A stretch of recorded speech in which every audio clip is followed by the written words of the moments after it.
Hello दोस्तों। मेरा नाम है सान्या। उम्र अभी अभी 42 की हुई है, मगर लोग आज भी पूछते हैं कि बेटी हो या बहन। हंसते हैं। मैं भी हंस देती हूँ, पर अंदर से थोड़ा गुदगुदाता है। गोरा रंग, लंबे काले बाल जो कमर से नीचे तक लहराते हैं, और हाँ, थोड़ा भारी सीना भी है जो साड़ी के पल्लू से कभी कभी शरारत कर जाता है। लोग आंखें फेर लेते हैं, मैं मुस्कुरा देती हूँ।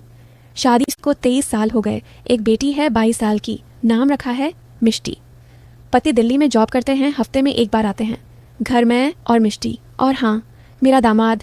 नहीं नहीं, मेरा जमाई राजा, मतलब मेरी बेटी का नहीं, मेरी माँ का नहीं। अरे मेरी बड़ी बेटी का पति। नहीं भाई, मेरी सिर्फ एक ही बेटी है ना। चलो साफ साफ कहती हूँ, मेरी एक बेटी है मिष्टी, और मिष्टी की शादी हुए अभी 6 महीने ही हुए हैं।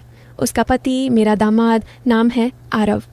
आरव इस बार गांव से शहर हमारे घर आया है, क्योंकि मिष्टी प्रेग्नेंट है, इसलिए डॉक्टर ने कहा आराम करे। तो आरव बोला, मम्मी जी, मैं मिष्टी को आपके पास छोड़ जाता हूँ, आपका ख्याल अच्छे से रखेंगी। मैंने हंस के कहा, बेटा, बेटी तो अपनी है, दामाद भी अपना ही है। वो शर्मा गया। अब सुनो असली बात। आरव बहुत सुंदर है यार। लंबा चौड़ा सीना, गेहुआ रंग, और आंखें ऐसी कि देखो तो लगे कोई राज छुपा है। जब भी आता है, मेरी साड़ी का पल्लू संभालते हुए कहता है, मम्मी जी, आप तो आज भी कॉलेज गर्ल लगती हैं। मैं हंस देती हूँ, पर दिल धक से हो जाता है।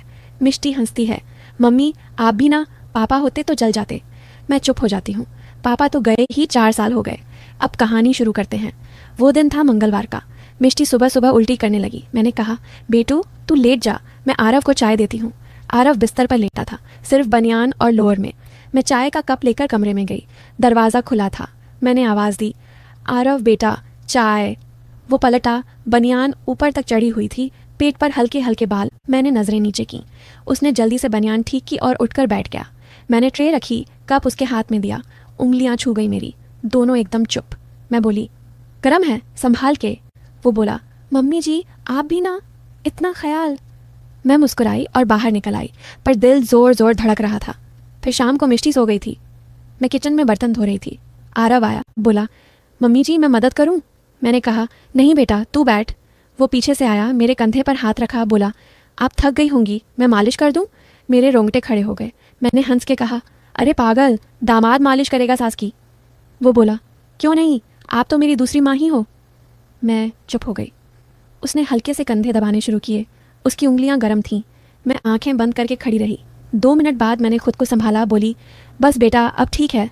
वो हंसा, मम्मी जी आप बहुत टेंस रहती हैं। मैंने कुछ नहीं कहा, बस बाहर निकल गई। रात को सोते वक्त लगा जैसे उसकी उंगलियां अभी भी कंधे पर हैं। अगले दिन सुबह मिष्टी का चेकअप था। डॉक्टर ने कहा, बेड रेस्ट। आरव बोला, मम्मी जी मैं आज रात यहीं रुक जाता हूँ, मिष्टी अकेली रहेगी तो डर लगेगा। मैंने कहा, ठीक है बेटा। रात को मिष्टी दवाई खा के सो गई। मैं अपने कमरे में थी। दरवाज़ा खटखटाया। आरव था। बोला, मम्मी जी नींद नहीं आ रही, आपसे बात करूं? मैंने कहा, आजा। वो बिस्तर के किनारे बैठ गया। मैं साड़ी में लेटी थी, पल्लू थोड़ा सरका हुआ था। वो देखता रहा। मैंने पल्लू ठीक किया। वो बोला, मम्मी जी आप सच में बहुत खूबसूरत हैं, मिष्टी आप पर नहीं गई। मैं हंस दी, चुप बेशरम। वो करीब आया, बोला, सच कह रहा हूँ। उसकी सांसें मेरे चेहरे पर लग रही थीं। मैंने कहा, आरव सो जा अब। वो उठा नहीं। बोला, मम्मी जी एक बात पूछूं? मैंने कहा, बोल।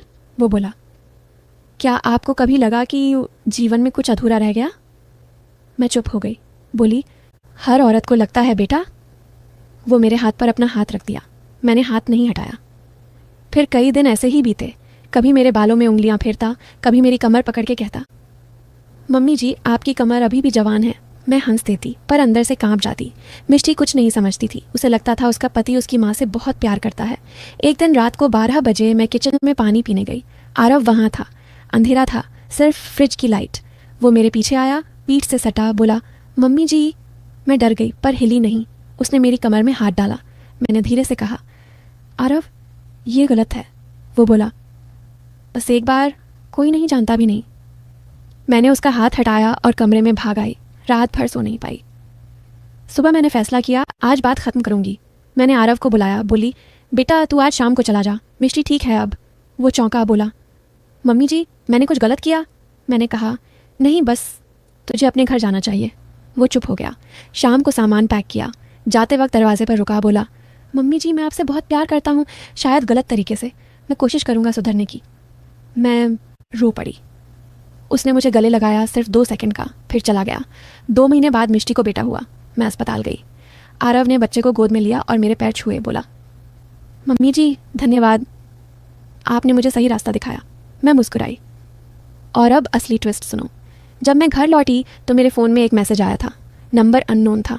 मैसेज था, सानिया जी आपने जो किया बहुत अच्छा किया, वरना आज आरव जेल में होता। वो आपकी बेटी को धोखा दे रहा था किसी और औरत से। मैंने उसे ब्लैकमेल किया था कि अगर उसने आपके साथ गलत किया तो मैं सारी चैट मिष्टी को भेज दूंगी। आपने उसे बचा लिया, धन्यवाद। आप सच्ची माँ हैं, एक शुभचिंतक। मैं फ़ोन हाथ में लेकर बैठ गई। जिस रात मैंने आरव को रोका था उसी रात कोई मेरी रक्षा कर रहा था। मैंने कभी नहीं पता कि वो कौन था। शायद कोई पड़ोसी, शायद कोई रिश्तेदार, शायद ऊपर वाला खुद। तो दोस्तों, ये थी मेरी कहानी। ना कुछ गलत हुआ, ना होने दिया। प्यार बहुत किस्म का होता है, पर माँ का प्यार सबसे ऊपर होता है।